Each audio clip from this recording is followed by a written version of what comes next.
നമസ്കാരം. സമൂഹ മാധ്യമങ്ങൾ വ്യാപകമായതോടെ മനുഷ്യ സ്വഭാവത്തിൽ ഇടം പിടിച്ച ഒന്നാണ് സെൽഫി ഭ്രാന്ത്. എന്ത് ചെയ്താലും എവിടെ പോയാലും സെൽഫി എടുത്ത് സാമൂഹ്യ മാധ്യമങ്ങളിൽ പോസ്റ്റ് ചെയ്യുന്നത് ഇന്നൊരു പതിവാണ്. തീർച്ചയായും ഇത് ആസ്വദിച്ച് നല്ല മുഹൂർത്തങ്ങളുടെ ഓർമ്മകൾ സജീവമാക്കി നിർത്താൻ ഉപകരിക്കും. എന്നാൽ തെറ്റായ സ്ഥലത്ത് വെച്ച് സെൽഫി എടുത്താൽ അതൊരുപക്ഷെ നിങ്ങൾക്ക് നൽകുന്നത് ഒരിക്കലും ഓർക്കാൻ ഇഷ്ടപ്പെടാത്ത ഓർമ്മകളായിരിക്കും. ചില രാജ്യങ്ങളിൽ നിങ്ങൾ തീർത്തും നിഷ്കളങ്കമായി എടുക്കുന്ന സെൽഫികൾ ക്രിമിനൽ കുറ്റമായി പരിഗണിച്ചേക്കാം. അതിനെക്കുറിച്ചുള്ള മുന്നറിയിപ്പ് നൽകുകയാണ് ലക്ഷറി ട്രാവൽ സ്പെഷ്യലിസ്റ്റുകളായ ഇഷോർട്സ്. ചിലയിടങ്ങളിൽ സെൽഫികൾ പൂർണ്ണമായും നിരോധിച്ചിട്ടുണ്ട്. മറ്റിടങ്ങളിൽ നിങ്ങളുടെ സെൽഫിയിൽ അന്യരായ വ്യക്തികളുടെ മുഖം വ്യക്തമായി കാണത്തക്ക വിധം ഇടം പിടിച്ചിട്ടുണ്ടെങ്കിൽ അത് സമൂഹ മാധ്യമങ്ങളിൽ പോസ്റ്റ് ചെയ്യാൻ അവരുടെ അനുവാദം വാങ്ങിയിരിക്കണം. അതില്ലാതെ പോസ്റ്റ് ചെയ്താൽ ഒരുപക്ഷെ 1,10,000 പൗണ്ട് വരെ പിഴ കൊടുക്കേണ്ടതായി വന്നേക്കാം. ചിലപ്പോൾ ജയിൽ ശിക്ഷയും ലഭിച്ചേക്കും. ദുബായ് അത്തരമൊരിടമാണ്.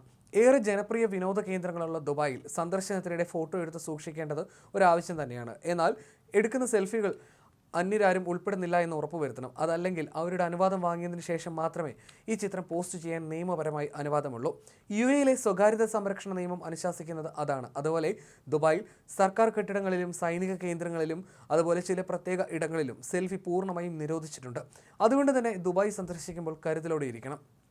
സ്പെയിൻ സന്ദർശന വേളയിൽ സെൽഫിയോ ഫോട്ടോയോ എടുക്കുമ്പോൾ അതിൽ പോലീസ് ഉദ്യോഗസ്ഥർ വരാതിരിക്കാൻ ശ്രമിക്കണം.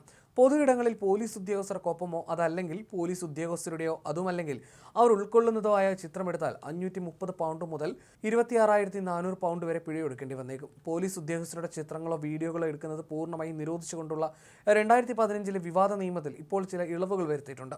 ഇപ്പോൾ അനുമതിയില്ലാതെ പോലീസ് ഉദ്യോഗസ്ഥരെ ചിത്രങ്ങളിൽ ഉൾക്കൊള്ളിക്കുന്നത് കുറ്റകരമാണ്.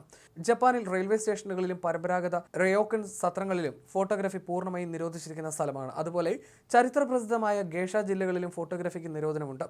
വിനോദസഞ്ചാരികൾ ഗേഷ നർത്തകികളെ ശല്യപ്പെടുത്താതിരിക്കുന്നതിനാണ് ഈ നിരോധനം ഏർപ്പെടുത്തിയിരിക്കുന്നത്. അനുവാദമില്ലാതെ ഒരു ഗേഷ നർത്തകിക്കൊപ്പം ചിത്രമെടുത്താലോ ചില പ്രത്യേക സ്ഥലങ്ങളിൽ വെച്ച് അവരുടെ ചിത്രങ്ങൾ എടുത്താലോ 70 പൗണ്ട് വരെ പിഴ കൊടുക്കേണ്ടതായി വന്നേക്കാം. ഇറ്റലിയിലെ പോർട്ടോഫിനോയിൽ നോ വെയിറ്റിംഗ് സോണുകളിൽ ഒരു സെൽഫി ക്ലിക്ക് ചെയ്യുന്നതിനായി കൂടുതൽ സമയം ചെലവഴിച്ചാൽ ഒരുപക്ഷെ 242 പൗണ്ട് പിഴയൊടുക്കേണ്ടതായി വരും. ദക്ഷിണ കൊറിയയിൽ സ്വകാര്യതാ സംരക്ഷണ നിയമം കൂടുതൽ കർക്കശമാണ്. സ്വകാര്യ ഇടങ്ങളിലോ തെരുവുകളിലോ അനുവാദമില്ലാതെ ഒരാളുടെ ഫോട്ടോ എടുത്താൽ ക്രിമിനൽ നടപടികൾക്ക് വിധേയരായേക്കാം. ഒരുപക്ഷെ ജയിൽ ശിക്ഷ വരെ ലഭിക്കാനും സാധ്യതയുണ്ട്.